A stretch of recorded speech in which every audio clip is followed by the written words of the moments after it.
Hello, Stephen Bedard here. One of the observations I've made looking at my YouTube channel is that some of the most consistently watched videos are those on theological education. So people seem to be interested in that. And that made me think about a question that some people out there might have, and that is, should you attend seminary? Is there a reason for you to apply to a theological seminary or divinity college? Well, that's a good question, and I can't really answer directly for you, but I can talk a little bit about it and maybe pass on some of my own experience and my own thoughts that would help you in your own decision-making process. So, first of all, what is a seminary? Often called a divinity college when it's connected with a university.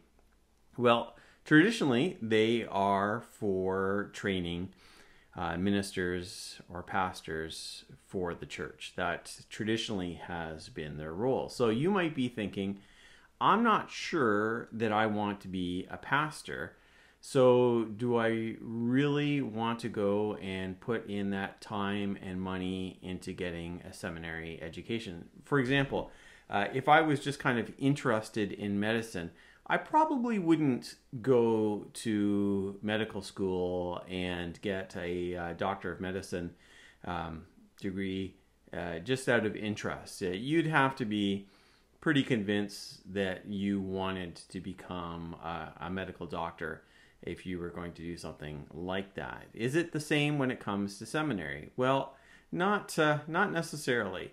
A lot of people use seminary as a part of their discernment process as they're trying to figure out if they are indeed called to ministry. And so there are plenty of people who attend seminary who don't end up becoming full-time pastors in churches. It doesn't have to lead in that direction.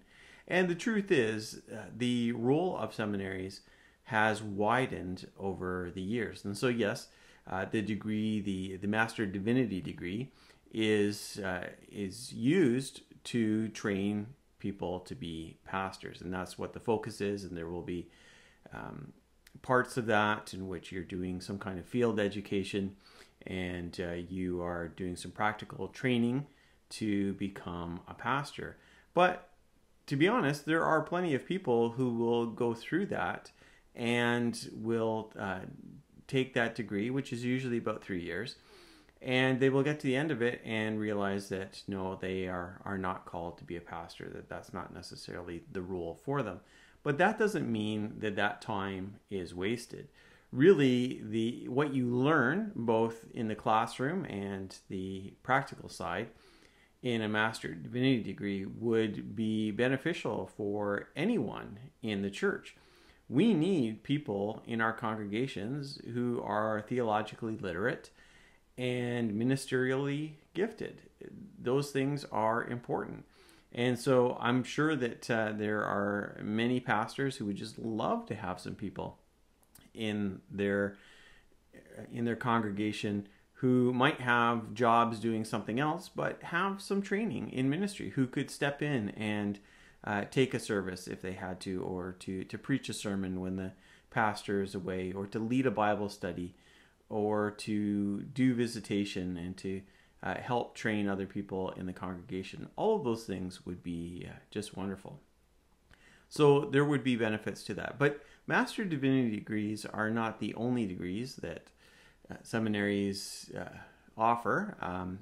Every school is different, but they usually have other degrees that are available, which are not necessarily leading directly into pastoral ministry, at least not intentionally. Sometimes they'll have a Master of Theological Studies, or they might have a Master of Arts, or some other degree that people can take. And again, part of that is to help people to figure out what their calling is. And for some people, that is simply to learn more about the Bible, to learn more about theology, to develop their own gifts, and they might do that and continue on in whatever career they have. I know someone who is an officer in the Canadian Armed Forces. He's not a chaplain, he's an infantry officer, but he went to seminary and got a Master of Theological Studies because he wanted to learn in that way. He is a sincere Christian and wanted to learn about that, and it was important for him to take that degree, and that helps him as a Christian in the occupation that he has. And so people can do that in any area. So it is definitely a good thing. Of course, seminaries too have also are training people beyond pastoral ministry into more academic careers, such as teaching, scholarship, those kind of things, becoming a theologian or a New Testament scholar or a historian, those kinds of occupations. And so those are some of the careers you can aim for as well.